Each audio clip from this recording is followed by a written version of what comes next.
अब हम आते हैं हमारे 38 क्वेश्चन पे, जो किसमें पूछा है, हमारे यूपीएससी की प्रीलिम्स पेपर में पूछा है 2024 पे। क्वेश्चन में इसने क्या पूछा है, regarding CSR, corporate social responsibility. अब ये CSR किस चिड़िया का नाम है, ये CSR होता क्या है? CSR का मतलब ये है कि अगर कोई कंपनी प्रॉफिट कर रही है, उसको प्रॉफिट का 2% क्या करना पड़ेगा, सोशल सर्विसेज में देना पड़ेगा। जो प्रॉफिट का 2% वो सोशल सर्विसेज में दे रही है, उसी को हम क्या कहते हैं, CSR कहते हैं। ये सोशल सर्विसेज कुछ भी हो सकती हैं, जैसे हेल्थ से रिलेटेड, जैसे एजुकेशन से रिलेटेड। अब देखते हैं ये क्वेश्चन में क्या पूछा है। स्टेटमेंट 1 एंड स्टेटमेंट 2 में CSR rules specified that the expenditure, term क्या है, expend, that benefit the company directly or the employees will not be, यहां पे क्या है, not be considered as a, जो कंपनी का जो एक्सपेंडिचर है जो एम्प्लॉयज के लिए है, उसको हम CSR के अंदर नहीं कंक्लूड करते।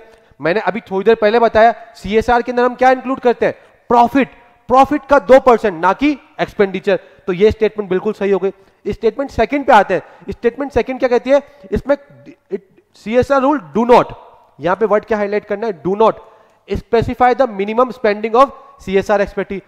गलत बात, ये डिफाइन करता है कि आपको प्रॉफिट का कितना 2% ही क्या करना पड़ेगा, आपको देना पड़ेगा अंडर CSR रूल। तो स्टेटमेंट 2 हो गई रॉन्ग, स्टेटमेंट 1 हो गई राइट। तो इस क्वेश्चन के अगर मैं आंसर की बात करूं तो इस क्वेश्चन का आंसर क्या हो जाएगा बच्चों, option A, option is the right answer.